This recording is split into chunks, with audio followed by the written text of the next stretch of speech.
Welcome to మన chef. నేను మీ మాధవిని. ఈరోజు మనం 2 రకాల రోటి పచ్చళ్ళని చేసుకుందామండి. పోపు కూడా అవసరం లేకుండా కమ్మగా ఉండేటట్టు 2 రకాల రోటి పచ్చళ్ళు చేసి చూపిస్తాను. రోటి పచ్చళ్ళు ఇష్టపడే వాళ్ళకి ఇవి 2 ఖచ్చితంగా నచ్చుతాయి. ఒకసారి ట్రై చేయండి, చాలా బాగుంటాయి. వేడి వేడి అన్నంలో నెయ్యి వేసుకొని తింటే. మరి రండి, తయారీ విధానాన్ని చూపిస్తాను. ఫస్ట్ రెసిపీగా టమాటా పచ్చిమిర్చి రోటి పచ్చడి చేసుకుందాం. ఎలా చేయాలో చూపిస్తారండి. ఈ టమాటా పచ్చిమిర్చి పచ్చడి కోసం ముందుగా ప్యాన్ వేడి చేసుకొని దీంట్లో 2 టీ స్పూన్ల ధనియాలు, 1 టీ స్పూన్ జీలకర్ర, పావు టీ స్పూన్ మెంతులు, హాఫ్ టీ స్పూన్ ఆవాలు వేసుకొని ఫ్లేమ్ని లో ఫ్లేమ్లో పెట్టి వీటిలన్నింటినీ మాడకుండా దోరగా వేయించండి. ఇప్పుడు ఇవన్నీ ఇలా వేగిన తర్వాత వీటిలన్నింటినీ తీసి ఏదైనా బౌల్లోకి తీసుకొని పక్కన పెట్టుకోండి. ఇప్పుడు మళ్ళీ ఇదే ప్యాన్ని స్టవ్ పైన పెట్టుకొని దీంట్లో 1 టేబుల్ స్పూన్ దాకా ఆయిల్ వేసుకొని ఈ ఆయిల్లో 12 లేదా 15 దాకా పచ్చిమిర్చిని అలా తుంచుకొని వేసుకోండి. దీంట్లోనే ఒక రెమ్మ కరివేపాకు కూడా వేసి ఫస్ట్ పచ్చిమిర్చిని లైట్గా వేయించండి. పచ్చిమిర్చి అనేవి ఇలా తుంచి వేసుకోవడం వల్ల పేలకుండా ఉంటాయండి, అందుకని ఇలా తుంచి వేయండి. ఇప్పుడు కరివేపాకు ఈ విధంగా వేగాలి. కరివేపాకు వేగలేదు అంటే పచ్చివాసన అలానే ఉంటుంది కాబట్టి కరివేపాకుని బాగా వేయించండి. కరివేపాకు వేగిన తర్వాత దీంట్లో ఒక 4 టమాటాలని ఇలా ముక్కలుగా కట్ చేసి వేయండి. ఒక టమాటాని 4 భాగాలుగా వచ్చేటట్లు కట్ చేసి వేసుకోండి. దీంట్లోనే కొద్దిగా చింతపండు, 1 టీ స్పూన్ ఉప్పు సరిపోకపోతే చూసుకొని మళ్ళీ వేసుకోవచ్చు, పావు టీ స్పూన్ పసుపు వేసుకొని మొత్తం బాగా కలపండి. టమాటాలు ఇలా బాగా పండిన టమాటాలు తీసుకోండి, పచ్చడి టేస్ట్ బాగుంటుంది. ఇలా ఒకసారి కలుపుకున్న తర్వాత ఇప్పుడు ఈ ప్యాన్కి మూత పెట్టేసి ఫ్లేమ్ని లో ఫ్లేమ్లో పెట్టి బాగా మగ్గనివ్వండి. టమాటా ముక్కలు అనేవి మెత్తగా మగ్గిపోయేంత వరకు మగ్గించండి. మధ్య మధ్యలో మూత తీసి కలుపుతూ ఉండండి. ఇప్పుడు ఒక 10 నిమిషాలు లో ఫ్లేమ్లోనే మగ్గించేస్తే మీకు ఈ విధంగా టమాటా ముక్కలు బాగా మగ్గిపోయి ఉంటాయి. ఇలా మగ్గిన తర్వాత స్టవ్ ఆఫ్ చేసి వీటిని కొద్దిగా చల్లారనివ్వండి. అవి చల్లారేలోపు రోట్లో మనం ముందుగా వేయించి పెట్టుకున్న ధనియాలు, జీలకర్ర వీటిలన్నింటినీ వేసి మెత్తగా దంచుకోవాలి. ఒకవేళ మీ దగ్గర రోలు లేనట్లయితే మిక్సీ జార్లో వేసుకొని మెత్తగా గ్రైండ్ చేసుకోండి.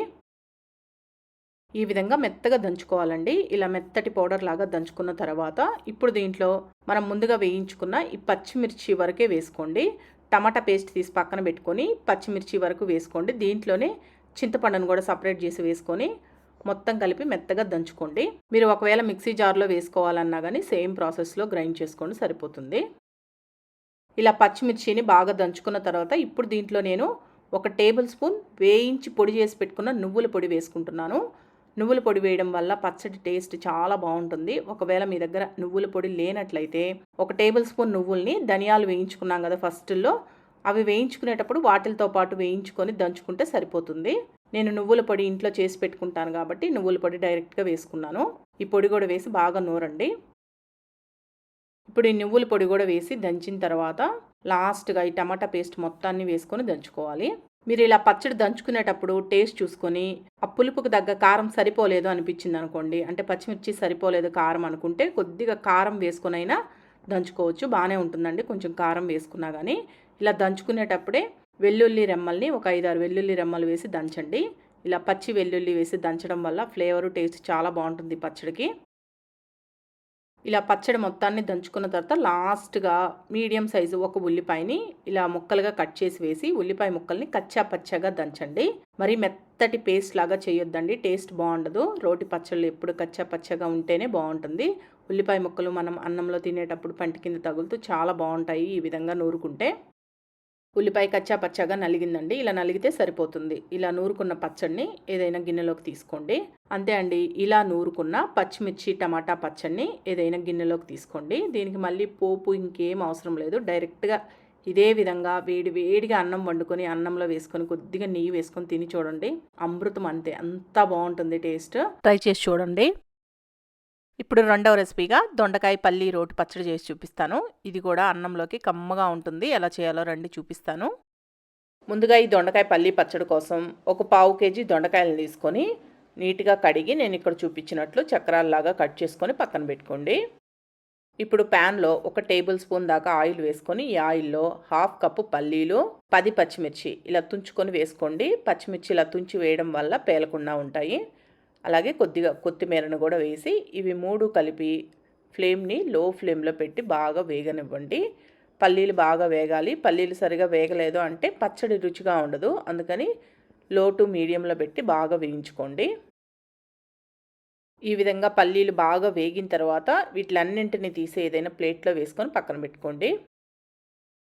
ఇప్పుడు మళ్ళీ ఇదే ప్యాన్లోకి మరొక టేబుల్ స్పూన్ దాకా ఆయిల్ వేసుకొని ఈ ఆయిల్ కాగిన తర్వాత 1 టీ స్పూన్ జీలకర్ర వేసి జీలకర్రని వేగనివ్వండి. జీలకర్ర అనేది వేగిన తర్వాత మనం ముందుగా కట్ చేసి పెట్టుకున్న దొండకాయ ముక్కలన్నింటినీ వేసుకొని ఫ్లేమ్ని మీడియం ఫ్లేమ్లో పెట్టి ఒక 3-4 నిమిషాలు వేయించుకోండి. దొండకాయ ముక్కలు కొద్దిగా ఆయిల్లో వేగితే టేస్ట్ బాగుంటుంది. ఈ దొండకాయ ముక్కలు వేగేటప్పుడే దీంట్లో ఒక 1/4 టీ స్పూన్ పసుపు, కొద్దిగా ఉప్పు కూడా వేసి వేయించండి. ఇలా ఉప్పు పసుపు వేసి వేయించడం వల్ల ముక్కకి కాస్త ఉప్పు బాగా పడుతుంది. ఇప్పుడు దొండకాయ ముక్కలు ఇలా ఒక 3-4 నిమిషాలు వేయించుకున్న తర్వాత దీంట్లో మీడియం సైజు 2 టమాటాలని ముక్కలుగా కట్ చేసి వేసుకోండి. అలాగే కొద్దిగా చింతపండును కూడా వేయండి. చింతపండు ఎక్కువ అయితే మళ్ళీ పులుపు వచ్చేస్తుంది, చూసుకొని వేసుకోండి. ఇప్పుడు ఈ చింతపండు టమాటాలు కూడా వేసిన తర్వాత ఒకసారి కలిపి మూత పెట్టేసి ఫ్లేమ్ని లో ఫ్లేమ్లో పెట్టి బాగా మగ్గనివ్వండి. మధ్య మధ్యలో మూత తీసి కలుపుతూ ఉండండి. ఇప్పుడు చూడండి, మూత తీసి చూపిస్తున్నాను. ఈ విధంగా మగ్గిపోవాలి. అన్నీ బాగా మెత్తగా మగ్గిపోయాయి చూడండి. ఇలా మగ్గించేసుకొని స్టవ్ ఆఫ్ చేసి పక్కన ఉంచండి. ఇప్పుడు రోట్లో పల్లీలు, పచ్చిమిర్చి అన్నీ వేయించుకున్నాం కదా ఫస్ట్ మనం, వాటిలన్నింటిని వేసుకొని దీంట్లోనే మీరు రుచికి సరిపడా సాల్ట్ కూడా వేసుకొని ఫస్ట్ వీటిని మెత్తగా దంచుకోండి. నేను ఇక్కడ రోట్లో దంచి చూపిస్తున్నాను, అంటే పచ్చడి నేను రోట్లో చేసి చూపిస్తున్నాను కాబట్టి.